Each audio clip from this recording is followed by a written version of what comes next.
दोस्तों, रोज़िन के इब्तदाई पेजेस आपकी खिदमत में पेश कर रहा हूँ।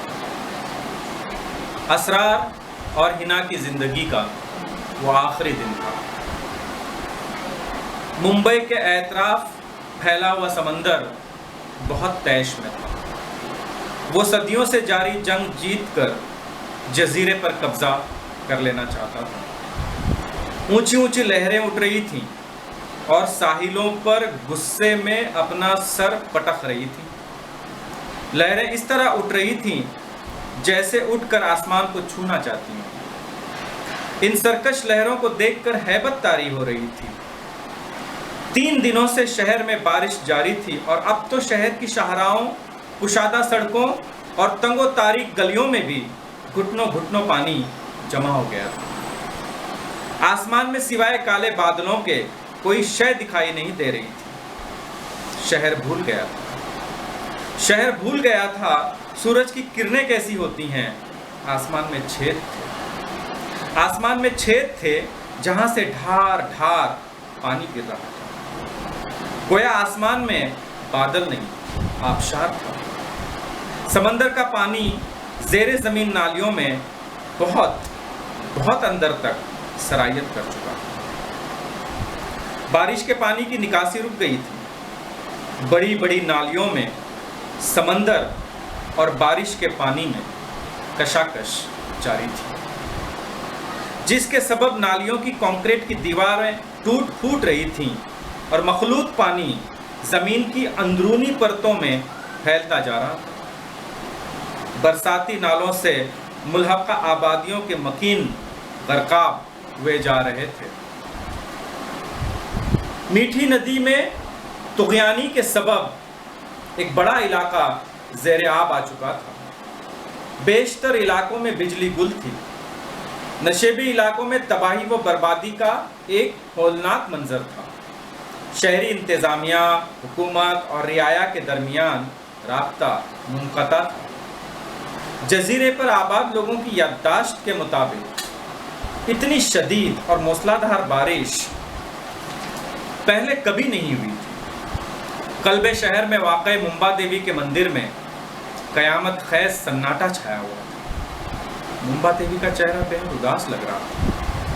6000 साल पहले मुंबाराका से मुकाबला आराई से चंद रोज़ पहले ब्रह्मा ने ऐसी उदासी मुंबा देवी के चेहरे पर देखी। मुंबाराका की शिकस्त के बाद जब मुंबा देवी का मंदिर तामीर हुआ तब ब्रह्मा खुद आशीर्वाद देने मंदिर में पधारे थे। जब मंदिर में मुंबा की मूर्ति रखी गई थी तब उसके चेहरे पर एक मुबहम और तफसीर से महरूम खामोशी तारी थी। क्या उस दिन ब्रह्मा ने मुंबा देवी को मुंबई के मुस्तकबिल की तारीख से आगाह कर दिया था? क्या ब्रह्मा के अलावा कायनात में कोई दूसरी कुव्वत थी जिसे इस बात का इल्म हुआ हो कि मुंबा देवी के चेहरे की फितरी मुस्कुराहट को किस कर्ब ने मुबहम खामोशी में बदल रखा है? पता नहीं। असरार के वालिद मलिक देशमुख बचपन के 2 दोस्त साजिद सोलकर और आबिद सोलकर के साथ बहरे अरब की साहिली पट्टी में मछलियां शिकार करते थे। उनकी बस्ती का नाम माबाद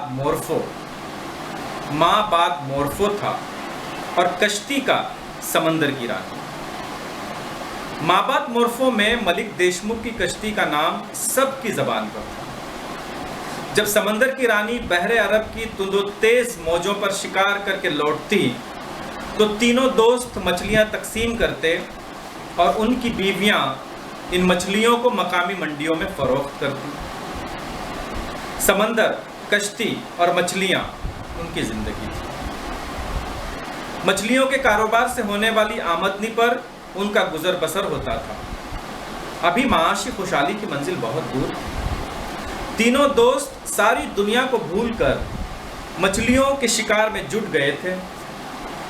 उनके सर पर बहुत सारा रुपया कमाने की धुन सवार थी, मगर उनकी किस्मत को शायद ये मंजूर नहीं। एक इंतहाई बदनसीब दिन उनका मुंतज़िर था। हुआ यूं कि उस दिन, उस बदनसीब दिन, समंदर की रानी भंवर में फंस गई। तीनों दोस्त समंदर के मिजाज, तेवर और बर्ताव का गहरा तजुर्बा रखते थे। उनकी अब तक की जिंदगी समंदर की लहरों पर गुजरी थी। समंदर में छोटे मोटे भंवर तो उन्होंने सैकड़ों बार देखे थे, लेकिन आज जो मंजर उनकी आंखों के सामने यकायक उभर आया था, वो बयान से बाहर था। इतने बड़े भंवर वाले दायरे का जिक्र उन्होंने अपने बुजुर्गों से भी कभी नहीं सुना। उन्होंने एक दूसरे की तरफ देखा, बात करना तो दूर, इशारा करने के लिए भी उनके पास वक्त नहीं था। उन्होंने समंदर में छलांग लगा दी, उनमें से सिर्फ एक किनारे तक पहुंचा। मलिक देशमुख और आबिद सोलकर को समंदर के किनारों और पानी में तलाश किया गया, लेकिन सारी कोशिशें नाकाम हो गई। मलिक देशमुख के इंतकाल के बाद उसकी बीवी हसीना देशमुख ने सूखी मछलियां फरोख्त करके घर के अफराद की किफालत और बेटे असरार की तालीम का सिलसिला जारी रखा। असरार को अपनी माँ की मुश्किलात का शदीद एहसास था। 10वीं जमात का इम्तहान जिस दिन ख़त्म हुआ, उसी शाम उसने माँ से कहा कि वो मुंबई जाकर कोई हुनर सीखेगा या कोई मुलाजमत करेगा। माँ ने बहुत देर तक उसे समझाने की कोशिश की, लेकिन वो नहीं माना। उसने माँ को बताया कि उसके क्लास के 3 लड़के उसके साथ हैं जो बम्बई जाने वाले हैं, और वो सब जमात की खोली में क़याम करेंगे। जमात की खोली दरअसल माबाद मोरफो की मुंबई में मिल्कियत थी। गांव से मुंबई आने वाला हर शख्स महाना मामूली किराए पर खोली में क़याम कर सकता था। बहरे अरब की साहिली पट्टी के बेशतर गांवों की मुंबई में इस तरह की खोलियां 20वीं सदी की इब्तिदा से मौजूद हैं।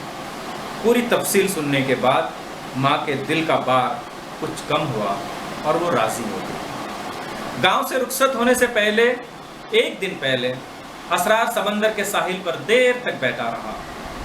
समंदर पर बिखरी सूरज की किरणों की चमक को देखता रहा। मौजों के साथ किरणों की झिलमिल में एक आहंग